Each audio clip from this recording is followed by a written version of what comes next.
নতুন করে গণতান্ত্রিক ব্যবস্থাকে প্রাতিষ্ঠানিক রূপ দেওয়ার আহ্বান বেগম খালেদা জিয়ার। বললেন, মায়ের অশ্রুধারা যেন বৃথা না যায়। নতুন বাংলাদেশ তৈরির সুযোগ নষ্ট করা যাবে না, মন্তব্য তারেক রহমানের। বিএনপি সংস্কার চায় না বলে অপপ্রচার চালানো হচ্ছে, অভিযোগ নেতাদের। ফ্যাসিবাদ বিলোপ করে নতুন বাংলাদেশ গঠন ছিল জুলাই বিপ্লবের চেতনা। যৌক্তিক সংস্কারের প্রয়োজনে ফের মাঠে নামার হুঁশিয়ারি এনসিপির। জুলাই গণ অভ্যুত্থানে ফ্যাসিস্টের নানা চাপের মধ্যেই তথ্য জুগিয়েছে বেশিরভাগ গণমাধ্যম, চেষ্টা করেছে গণমানুষের মাধ্যম হয়ে ওঠা। দেখছিলেন ক্রাউন্সম্যান সংবাদ শিরোনাম, এবার বিস্তারিত।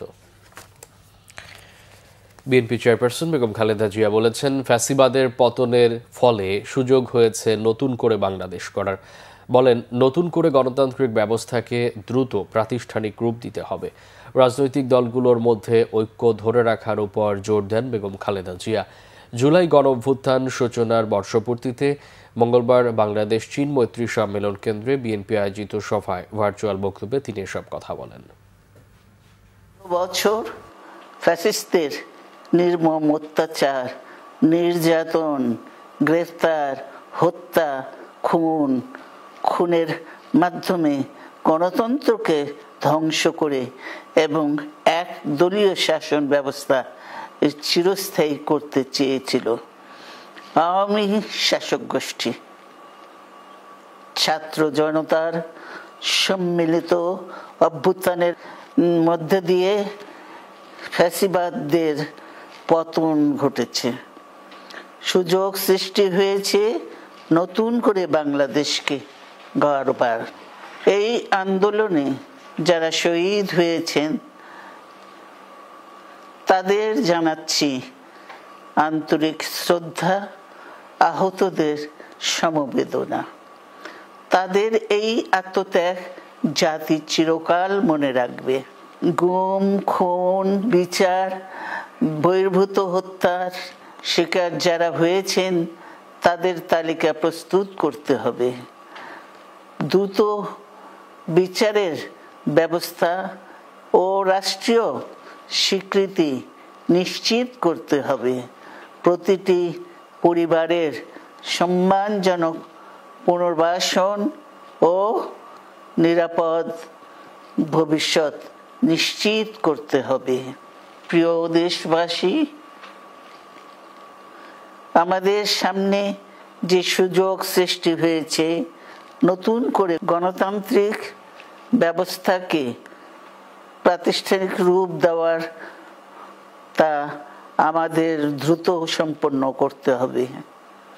কর্মসংস্থান সৃষ্টি করতে হবে, জনগণের নিরাপত্তা নিশ্চিত করতে হবে। সর্বোপরি বাংলাদেশের স্বাধীনতা, সার্বভৌমত্বকে রক্ষা করতে হবে যে কোনো মূল্যে। বীরের এই রক্তস্রোত, মায়ের অশ্রুধারা যেন বৃথা না যায় তা নিশ্চিত করতে হবে। ঐক্য বজায় রাখতে হবে।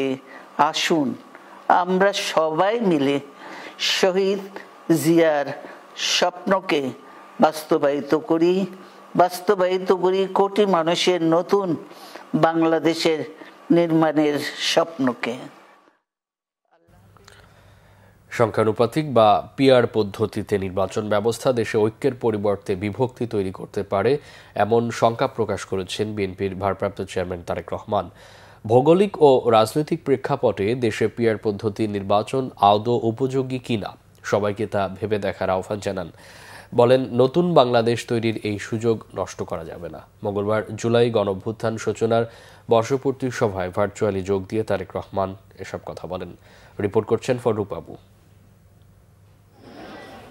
জুলাই আগস্ট গণ অভ্যুত্থানের শোক ও বিজয়ের প্রথম বর্ষপূর্তি উপলক্ষে বিএনপি আয়োজিত ৩৬ দিনের কর্মসূচির প্রথম দিন উদযাপন করেছে দলটি। অনুষ্ঠানে বিভিন্ন রাজনৈতিক দলের নেতৃবৃন্দ ও পেশাজীবীদের আমন্ত্রণ জানানো হয়। মঙ্গলবার চীনমৈত্রী সম্মেলন কেন্দ্রে বিএনপির আলোচনা সভা ও শহীদ পরিবারের সম্মানে আয়োজিত বিশেষ অনুষ্ঠানে লন্ডন থেকে ভার্চুয়ালি যুক্ত হন দলটির ভারপ্রাপ্ত চেয়ারম্যান তারেক রহমান। আপনারা আমার আন্তরিক শুভেচ্ছা এবং সালাম গ্রহণ করুন। বক্তব্যের শুরুতে তিনি বলেন, ৭১-এর শহীদ মুক্তিযোদ্ধাদের যেমন বাংলাদেশ ভোলেনি, তেমনি ২৪-এর শহীদ ও যোদ্ধাদেরও ভুলবে না। গণতান্ত্রিক মানবিক বাংলাদেশ গড়ে শহীদদের ঋণ পরিশোধের এখনই সময় বলেও জানান তিনি। বর্তমানে ফ্যাসিবাদ মুক্ত পরিবেশে জনগণের সামনে একটি আধুনিক প্রত্যাশিত গণতান্ত্রিক বাংলাদেশ গঠনের সুযোগ তৈরি হয়েছে। বর্তমান প্রতিযোগিতামূলক বিশ্বে যোগ্যতা এবং সম্মানের সঙ্গে টিকে থাকতে হলে অবশ্যই আমাদেরকে এই সুযোগ কাজে লাগাতে হবে। আরো একবারের জন্য ভুল করা চলবে না। সুতরাং জনগণের বাংলাদেশে জনগণের সরাসরি ভোটে জনগণের প্রতি জবাবদিহিমূলক নির্বাচিত গণতান্ত্রিক সরকার প্রতিষ্ঠা করে লাখো শহীদের কাঙ্ক্ষিত একটি ইনসাফ ভিত্তিক গণতান্ত্রিক মানবিক বাংলাদেশ গড়ার মধ্য দিয়েই শহীদদের প্রতি আমাদের ঋণ পরিশোধের এখনই সময়। এ সময় তারেক রহমান বলেন, পিআর পদ্ধতির নির্বাচন প্রস্তাবের আড়ালে পুনরায় দেশের রাজনীতিতে নিজেদের অজান্তে পতিত স্বৈরাচারের পুনর্বাসনের সুযোগ করে দেয়া হচ্ছে কিনা তাও ভেবে দেখতে হবে। বিশ্বের কোনো কোনো দেশে সংখ্যাতান্ত্রিক নির্বাচনী ব্যবস্থার বিধান রয়েছে, তবে বাংলাদেশের বিদ্যমান বাস্তবতায় এবং ভৌগোলিক রাজনৈতিক প্রেক্ষাপটে এই মুহূর্তে সংখ্যানুপাতিক নির্বাচনী ব্যবস্থা দেশে ঐক্যের পরিবর্তে বিভক্তিমূলক সমাজ এবং অস্থিতিশীল সরকার সৃষ্টির কারণ হয়ে উঠতে পারে কি না, এই বিষয়গুলো গুরুত্ব সহকারে আরও একবার ভেবে দেখার জন্য আমি সকল রাজনৈতিক নেতৃবৃন্দকে বিনীত আহ্বান এবং অনুরোধ করব। চলমান সংস্কার প্রসঙ্গে বিএনপির ভারপ্রাপ্ত চেয়ারম্যান বলেন, সব প্রস্তাব বাংলাদেশের প্রেক্ষাপটে উত্তম কিনা সেটি বিবেচনা করা দরকার। রাষ্ট্র এবং রাজনীতিতে সংস্কার এবং বিচার কার্যক্রম চলমান প্রক্রিয়া। রাষ্ট্র এবং সমাজে গণতন্ত্র এবং আইনের শাসন নিশ্চিত রাখার স্বার্থে জনরায় নির্বাচিত ভবিষ্যৎ গণতান্ত্রিক সরকারও অন্তর্বর্তীকালীন সরকারের শুরু করা কার্যক্রম অব্যাহত রাখবে আমি দৃঢ়ভাবে বিশ্বাস করি। একটি ইস্যুকে আরেকটি ইস্যুর সঙ্গে শর্তের বেড়াজালে আবদ্ধ না করে ফেলা যৌক্তিক বলে গণতান্ত্রিক আমি জনগণ বিশ্বাস করে বা মনে করে। আমি দৃঢ়ভাবে বিশ্বাস করি দেশ এবং জনগণের কল্যাণে প্রতিটি রাজনৈতিক দলই যার যার বিবেচনায় উত্তম প্রস্তাবটাই উপস্থাপন করেছেন। তবে প্রস্তাব ভালো হলেও সকল প্রস্তাব বাংলাদেশের প্রেক্ষাপটে বা বর্তমান প্রেক্ষাপটে বাংলাদেশের জন্য উপযোগী কিনা সেটি বিবেচনা করার জন্য আপনাদেরকে আমি বিনীত আহ্বান জানাবো। সংস্কার ইস্যুতে সরকারকে ব্যস্ত রাখতে পারলে রাজনৈতিক ও অর্থনৈতিক অধিকার থেকে জনগণকে বঞ্চিত রাখা যাবে, এমন ষড়যন্ত্র রয়েছে বলেও মন্তব্য করেন তারেক রহমান। আল্লাহ হাফেজ। বাংলাদেশ জিন্দাবাদ। ফররুখ বাবু, বাংলা ভিশন, ঢাকা। এর আগে আলোচনা সভায় বক্তব্য রাখেন বিএনপির সিনিয়র নেতারা। বিএনপি সংস্কার চায় না বলে সুচতুরভাবে সামাজিক যোগাযোগ মাধ্যমে অপপ্রচার চালানো হচ্ছে বলে অভিযোগ করেছেন দলের মহাসচিব মির্জা ফখরুল ইসলাম আলমগীর। জানালেন, গণতন্ত্র ও জাতীয় ঐক্যের ব্যাপারে কোনো আপোষ নেই। অনুষ্ঠানে সমমনা দলগুলোর পক্ষ থেকেও রাজনৈতিক ঐক্য ধরে রাখার অঙ্গীকার করা হয়েছে। রিপোর্ট করছেন সিকান্দার রেমান, ছবি তুলেছেন এম সেলিম ও আরিফুল ইসলাম মাসুম। আমার শাহাদাত বাবারে কে আমার বুকের তান খালি করলো, কে আমার বুক থেকে আমার বাবারে নিল, আমার আল্লাহ বাঁচা রাখছে। আপনারা সবার কাছে আমি বিচার চাই। আমার ভাইয়ের যেভাবে খুন করছে আমরাও ঠিক শেখ হাসিনার ফাঁসি এবং আওয়ামী লীগ যারা এই নির্মমভাবে গণ উত্থানে ছাত্রদের ভাবে নির্মমভাবে হত্যা করেছে তাদের সবার জন্য বিচার হয়। প্রত্যেকটা শহীদের হত্যার বিচার হোক, স্বৈরাচার শেখ হাসিনাকে দেশে এনে প্রত্যেকটা শহীদের হত্যার বিচার করা হোক। আমার 17 বছর ছেলেকে এই স্বাধীন দেশে যেভাবে গুলি করে হত্যা করেছে, এর বিচারটাই আমি 1 বছর হয়ে গেছে, আমরা এখনো কোনো খুনির বিচার আমরা দেখতে পাই নাই। কেন যে আমাদের বাবাদের কেন গুম করা হয়েছিল? এটা দল করা তো কোনো অপরাধ না, দল সবাই করে। এটার জন্য যেভাবে এভাবে গুম করে রাখবে, এটা এই কান্না স্বজন হারানোর, এই কষ্টের কোনো সান্ত্বনা হয় না। তারপরও সবার চেষ্টা ঐক্যবদ্ধ বাংলাদেশ প্রতিষ্ঠার। গণতন্ত্র উদ্ধারের আন্দোলন একটি ধারাবাহিক প্রক্রিয়া, তার সর্বশেষ পরিণতি 5ই আগস্ট 2024। সেজন্য বিএনপি শ্রদ্ধার সঙ্গে বিগত 17 বৎসর সহ জুলাই আগস্টকে স্মরণ করে। মতভেদ থাকবে, প্রতিযোগিতা থাকবে, কিন্তু কোনোভাবেই আমরা বৃহত্তর স্বার্থের জন্য আমরা ক্ষুদ্র স্বার্থ ভুলে গিয়ে এক এবং ঐক্যবদ্ধ থাকতে হবে সকল রাজনৈতিক দলকে। সকলকে নিয়ে ঐক্যবদ্ধভাবে আগামীর বাংলাদেশ গড়ে তোলার লক্ষ্যে ইতিমধ্যেই কিন্তু বিএনপি 31 দফা জাতির সামনে উপস্থাপন করেছে। নতুন বাংলাদেশ নির্মাণের জন্য তারা জীবন দিয়েছে, আমরা জীবন দিয়ে তাদের স্মরণীয় বরণীয় করে রাখবো। আজকের এই প্রোগ্রামের মধ্যে দিয়ে প্রমাণ হচ্ছে দেশটা এক তারেক রহমান আমাদের হারিয়ে যাওয়া যারা সহযোদ্ধা তাদেরকে কিভাবে মনে করছেন। পতিত স্বৈরাচার আর যেন তারা রাজনীতিতে অনুপ্রবেশ করতে না পারে, তার জন্য সবাইকে সতর্ক থাকতে হবে। স্বৈরাচারের সাথে যারা আপোষ করবে তাদেরকে একই পরিণতি হবে। পতনের মাধ্যমে ইনশাল্লাহ বাংলাদেশ জাতীয়তাবাদী দল আগামীতে নির্বাচনে জনগণের ভোটে ইনশাল্লাহ দেশের ক্ষমতায় আসবে এবং আমরা জনগণের জন্য কাজ করব। বিএনপি আগামী দিনে ক্ষমতা আসুক বা না আসুক, জনগণের পাশে সর্বতোভাবে সবসময় থাকবে ইনশাআল্লাহ। আমরা চেষ্টা করব, এদেশের মানুষ চেষ্টা করবে যাতে গণতন্ত্র ফিরে আসে। জনগণ যদি বিএনপিকে রাষ্ট্র ক্ষমতায় বসায় তাহলে আমরা আমাদের সব শক্তি দিয়ে আমরা এই পরিবারগুলোর পাশে থাকব। আমরা অবিলম্বে ভোটের অধিকার চাই এবং নির্বাচনের তারিখ ঘোষণার দাবি জানাচ্ছি। মানুষ দীর্ঘদিন পর্যন্ত ভোট দিতে পারে না, ভোটাধিকার আদায় করতে পারে না। মানুষের আকাঙ্ক্ষাতে ভোট দেওয়ার জন্য মানুষ অধিক আগ্রহে অপেক্ষা করতেছে। জুলাই গণ অভ্যুত্থান সূচনার বর্ষপূর্তিতে বাংলাদেশ চীন মৈত্রী সম্মেলন কেন্দ্রে বিএনপি আয়োজিত সভায় যোগ দেন বিভিন্ন শ্রেণী পেশার মানুষ। গণ অভ্যুত্থান 2024 জাতীয় ঐক্য ও গণতান্ত্রিক অভিযাত্রা শীর্ষক আলোচনা সভা ও শহীদ পরিবারের সম্মানে বিশেষ এই অনুষ্ঠান শুরু হয় বিকেল 3টায়। আলোচনায় যোগ দেন সমমনা বিভিন্ন রাজনৈতিক দলের নেতারা। আমরা যেহেতু একটা লম্বা লড়াই করেছি এই গণতন্ত্রের জন্য, আমাদের একটা দায়বোধ আছে। সেজন্য যতবারই এই সরকার আমাদেরকে বিভিন্ন বিষয়ে ডেকেছে, আমরা মত পথের ঊর্ধ্বে উঠে আমরা সবাই একত্রিত হয়েছি। যারা গণ অভ্যুত্থানে দল মত নির্বিশেষে যেসব দলের ফেসিবাদের বিরুদ্ধে আন্দোলনে ছিল, সকলকে সাথে নিয়ে ঐক্যবদ্ধ নির্বাচনের ব্যবস্থার জন্য আমরা বিএনপিকে আহ্বান জানাই। 16টা বছর আমি আপনাদের সবাইকে জিজ্ঞেস করতে চাই, আমরা রাজপথে যে লড়াইটা করেছি, আমরা কি একটা লোকাল গভর্নমেন্টের ইলেকশনের জন্য আমরা কি লড়াই করেছি? আমরা নিশ্চয়ই না। একটা জনগোষ্ঠী যদি তার নিজের মধ্যকার বিরোধ মীমাংসা করতে না পারে, নিজেরা দ্বন্দ্বে লিপ্ত থাকে, তাহলে সে বহিঃশক্তির কাছে পদানত হতে বাধ্য।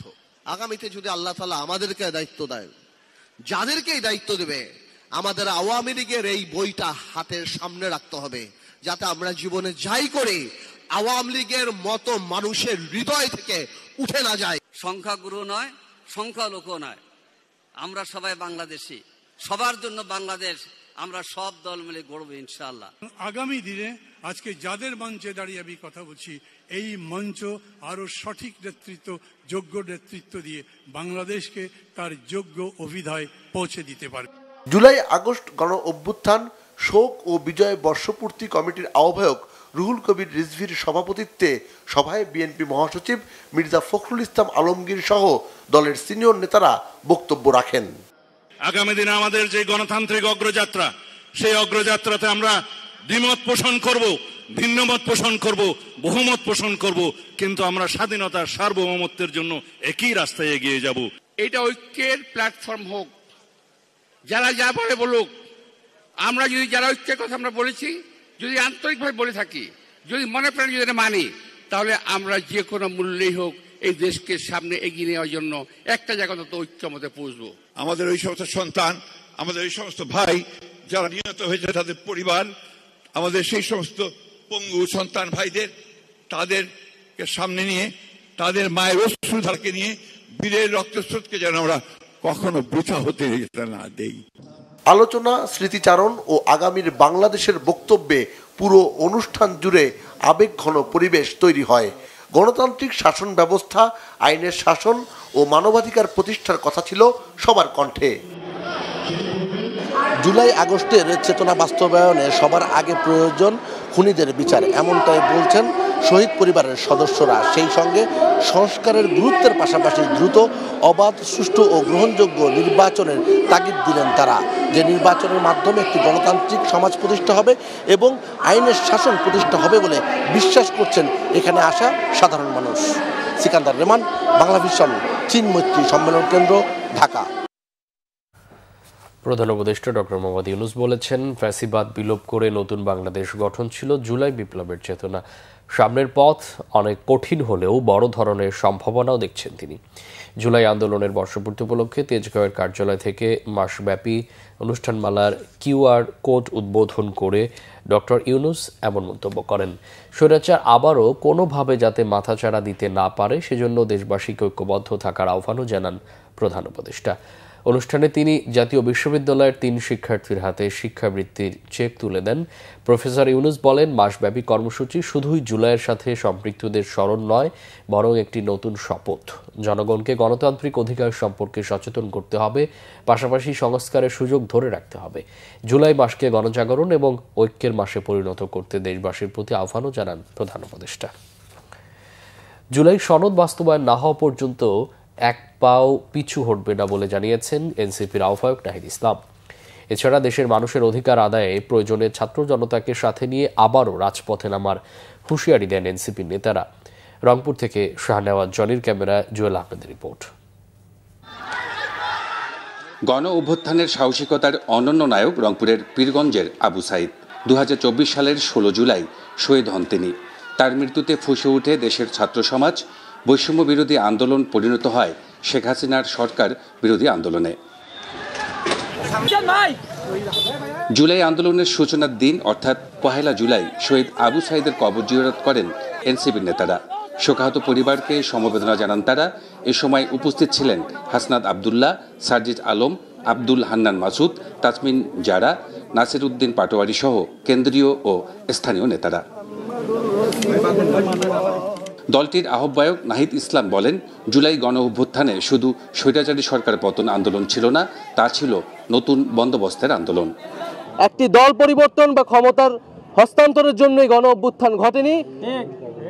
গণ অভ্যুত্থান ঘটেছিল এই যে একটি গণতান্ত্রিক বন্দোবস্ত, সেই বন্দোবস্ত প্রতিষ্ঠার জন্য। আজকে 1 জুলাই আনুষ্ঠানিকভাবে আমরা আমাদের কর্মসূচি শুরু করছি। যে জুলাই ঘোষণাপত্র এবং জুলাই সনদ নিয়ে টালবাহানা শুরু হয়েছে, আমরা স্পষ্টভাবে আমরা হুঁশিয়ারি দিতে চাই, যদি কেউ আপনারা মনে করে থাকেন, যদি সরকার বা অন্য কেউ মনে করে থাকে যে এই যে হাজারো লক্ষ মানুষ যারা রাজপথে নেমে এসেছিল তারা ঘরে ফিরে গিয়েছে, তাহলে আপনারা ভুল ভাবছেন। এবং আমরা 3রা আগস্ট ঢাকায় আসছি, বাংলাদেশের জনগণকে, ছাত্রদেরকে, শ্রমিকদের সাথে নিয়ে আমরা ঢাকায় ঢুকবো এবং আমাদের যে জুলাই ঘোষণাপত্র এবং জুলাই সনদ সেটি আমরা আদায় করে ছাড়বো ইনশাআল্লাহ। দলটির নেতারা বলেন, অধিকার আদায় না হওয়া পর্যন্ত পিছু হাঁটবেন না তারা।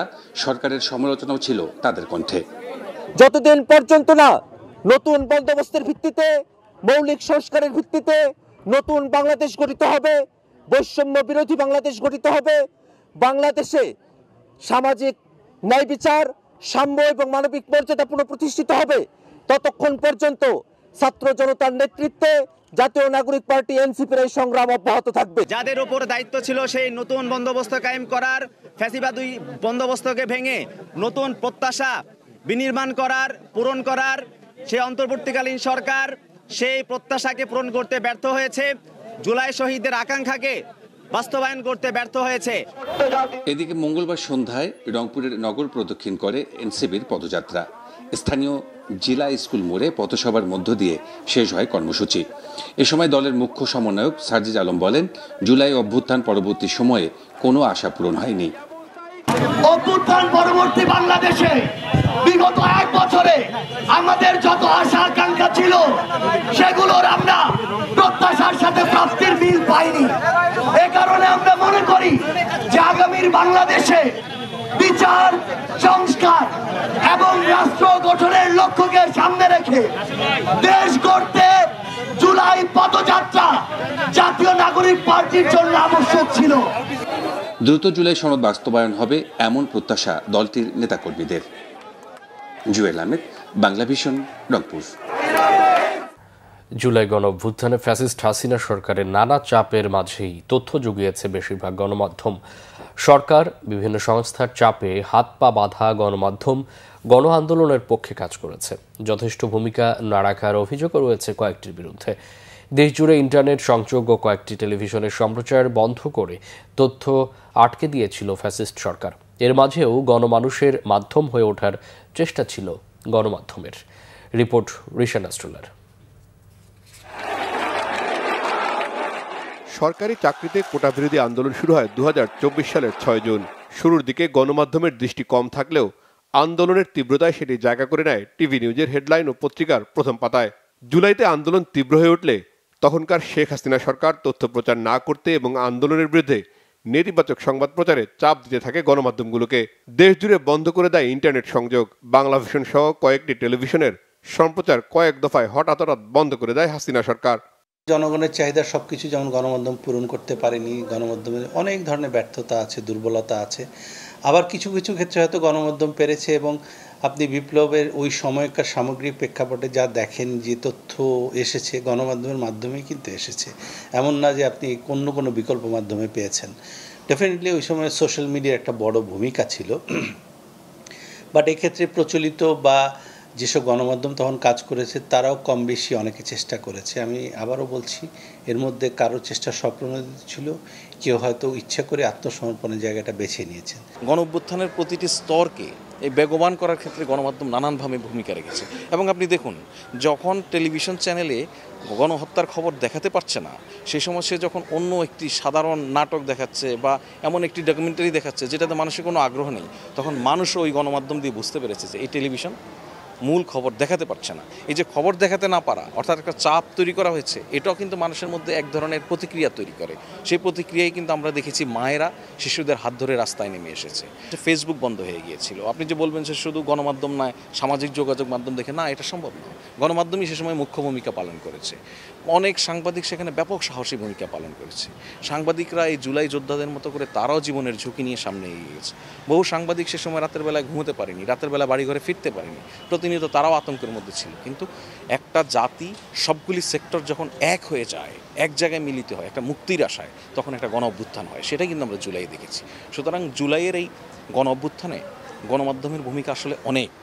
এই গণমাধ্যমের ভূমিকা যদি অনেক না হতো, আপনি খেয়াল করলে দেখবেন যে যখন কোনো খবর পাওয়া যাচ্ছে না, সে সময় বিদেশি গণমাধ্যমগুলি বাংলাদেশের গণমাধ্যমকে কোট করেই কিন্তু মৃত্যুর সংবাদগুলি প্রচার করেছে।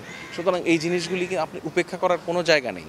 কিছু ব্যতিক্রম বাদে জুলাই গণ অভ্যুত্থানে ছিল টেলিভিশন, পত্রিকা ও অনলাইন সংবাদ মাধ্যমের ইতিবাচক ভূমিকা। জনগণের সাথে আন্দোলনকারীদের যোগসূত্রের অন্যতম বার্তাবাহক হয়ে ওঠে গণমাধ্যম। ওভারঅল আপনি যদি বলেন যে জুলাইয়ের সময় আমরা দেখি যখন টেলিভিশনগুলিকে একরকম বন্ধ করে দেওয়া হয়েছে, টেলিভিশনগুলিতে কোনো খবর দেখানো যাবে না, বিভিন্ন গোয়েন্দা সংস্থার লোকজন, প্রধানমন্ত্রী কার্যালয়ের লোকজন গিয়ে চাপ প্রয়োগ করা শুরু করেছে। সে সময় হঠাৎ করে আপনি দেখবেন যে নিউজ পেপার খুব পপুলার হয়ে উঠেছে। নিউজ পেপার অনেক বছর পর হকারের কাছে গিয়ে মানুষ নিউজ পেপার খুঁজে খুঁজে নিয়ে এসেছে। তার মানে কি, এটা তো গণমাধ্যমেরই একটা ভূমিকা। সুতরাং গণমাধ্যম তার মতো করে ভূমিকা রেখেছে, ভূমিকা রাখার চেষ্টা করেছে। যে যার পরিসরে সাংবাদিকরা, সম্পাদকেরা কথাবার্তা বলেছে। এর মধ্যে কারা কারা দালালি করেছে, কারা কারা এই আন্দোলনকারীদেরকে সন্ত্রাসী বলেছে, এগুলি সবই আসলে চিহ্নিত হয়ে গেছে। সুতরাং আপনি গণমাধ্যমের ভূমিকাকে গণ অভ্যুত্থানের জায়গা থেকে উপেক্ষা করে দেখার কোনো সুযোগ নেই। একটা বড় শিক্ষা গণমাধ্যমের জন্য যে সেটা হলো যে জনগণকে তথ্য না জানিয়ে টিকে থাকার সুযোগ নেই। এখন যুদ্ধটা তো অনেক ধরনের, মিস ইনফরমেশন, ডিসইনফরমেশন বা ওভার ইনফরমেশন, যেটার মধ্যে আসল তথ্য থাকে না। সুতরাং চ্যালেঞ্জটা আরও বহুপাক্ষিক এবং গণমাধ্যমের জন্য এটা আরও বিপজ্জনক বলে আমার কাছে মনে হয়। কারণ সোশ্যাল প্ল্যাটফর্মে এত তথ্য ঘুরে, এর মধ্যে থেকে রিয়েল যেটা তথ্য সেটাকে নিয়ে আসলে গণমাধ্যমকে কাজ করতে হয়। সেখানে অনেক চটুল তথ্য থাকে, অনেক হালকা সসি তথ্য থাকে, যেটা নিয়ে আমার মনে হয় প্রফেশনাল হাউস সবসময় যুদ্ধ করে। তা আমি চাইবো যে সেই যুদ্ধটাকে জিততে গেলে গণমাধ্যমকে নিজের মধ্যে এক ধরনের সেলফ অ্যাওয়ারনেস, সেলফ রেগুলেশনের জায়গায় আসতে হবে, যে এটা ভালো, এটা খারাপ। গণমাধ্যমগুলো কোলাবোরেটিভ, মানে একসাথে সহযোদ্ধা হিসেবেও কাজ করতে পারে। 2-4টা গণমাধ্যম যদি একসাথে কাজ করে, সেটা একটা ভালো উদাহরণ হতে পারে। কাজের ক্ষেত্রটা আমার কাছে মনে হয় বহুপাক্ষিক এবং এটা আসলে কাজের মাধ্যমে প্রমাণ করতে হবে। গণমাধ্যমের জবাবদিহিতা ও ইতিবাচক ভূমিকা গণতান্ত্রিক যে কোনো আন্দোলনকে সফল করে তোলে। শুধু সংবাদ পরিবেশন নয়, জনমত তৈরি ও জন আকাঙ্ক্ষার প্ল্যাটফর্ম হিসেবে সমালোচনাকে সঙ্গী করেই নতুন বাংলাদেশ গঠনে ভূমিকা রাখবে গণমাধ্যম। রিশান নাসরুল্লাহ, বাংলা ভিশন, ঢাকা। কুমিল্লার মুরাদনগরের হিন্দু ধর্মাবলম্বীদের পাশে দাঁড়িয়েছেন মুরাদনগরের সাবেক এমপি ও মন্ত্রী, বিএনপির জাতীয় নির্বাহী কমিটির ভাইস চেয়ারম্যান কাজী শাহ মোফাজ্জল হোসেন কায়কোবাদ। মঙ্গলবার মুরাদনগরের পাঁচকিত্তা পাহাড়চরে ভুক্তভোগীর বাড়ি যান তিনি। ভুক্তভোগীর পরিবার সহ স্থানীয় হিন্দু ধর্মাবলম্বীদের হীনমন্যতায় না ভোগার আহ্বানও জানান তিনি।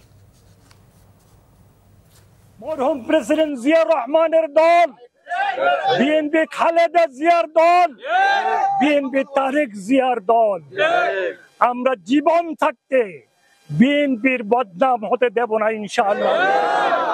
আমি এসেছিলাম সবাইকে দেখতে, কিন্তু আমি শুনেছি পুলিশ এসে নাকি তাদেরকে বাড়ি থেকে পাঠাই দিয়েছে জোর করে।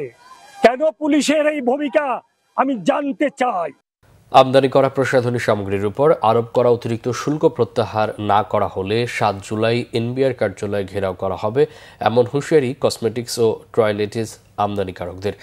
মঙ্গলবার জাতীয় প্রেস ক্লাবে এক মানববন্ধন ও প্রতিবাদ সমাবেশে এই হুঁশিয়ারি দেয় cosmetics and toiletries importers association. সংগঠনটির সভাপতি জহিরুল হক ভুইয়ার দাবি, বাজেটে প্রসাধনী সামগ্রীর উপর অযৌক্তিক হারে শুল্ক আরোপ করা হয়েছে। আমদানি করা প্রসাধনী পণ্যের উপর ন্যূনতম শুল্কায়ন মূল্য সর্বোচ্চ 150 ভাগ বাড়ানো সরকারের লক্ষ্যমাত্রার সাথে সম্পূর্ণ পরিপন্থী দাবি করে বাড়তি শুল্ক প্রত্যাহারের দাবি জানান তারা। সংবাদ শেষ করব ক্রাউন সিমেন্ট শিরোনামগুলো আরেকবার জানিয়ে। নতুন করে গণতান্ত্রিক ব্যবস্থাকে প্রাতিষ্ঠানিক রূপ দেওয়ার আহ্বান বেগম খালেদা জিয়ার, বললেন মায়ের অশ্রুধারা যেন বৃথা না যায়। নতুন বাংলাদেশ তৈরির সুযোগ নষ্ট করা যাবে না, মন্তব্য তারেক রহমানের। বিএনপি সংস্কার চায় না বলে অপপ্রচার চালানো হচ্ছে, অভিযোগ নেতাদের। ফ্যাসিবাদ বিলোপ করে নতুন বাংলাদেশ গঠন ছিল জুলাই বিপ্লবের চেতনা, যৌক্তিক সংস্কারের প্রয়োজনে ফের মাঠে নামার হুঁশিয়ারি এনসিপি। জুলাই গণ অভ্যুত্থানে ফ্যাসিস্টের নানা চাপের মাঝেই তথ্য জুগিয়েছে বেশিরভাগ গণমাধ্যম, চেষ্টা করেছে গণমানুষের মাধ্যম হয়ে ওঠার। এই ছিল এখনকার মতো, পরে সংবাদ সকাল 10টায়। এর আগে 9টা রয়েছে নিউজ টপ 10 দেখার আমন্ত্রণ রইল। এছাড়া বাংলা ভিশন সংবাদ ও সংবাদ সংশ্লিষ্ট অনুষ্ঠান দেখতে ভিজিট করুন www.bvnews24.com ও facebook.com/banglavisionnews এবং সাবস্ক্রাইব করুন youtube.com/banglavisionnews। এতক্ষণ সাথে থাকায় অসংখ্য ধন্যবাদ।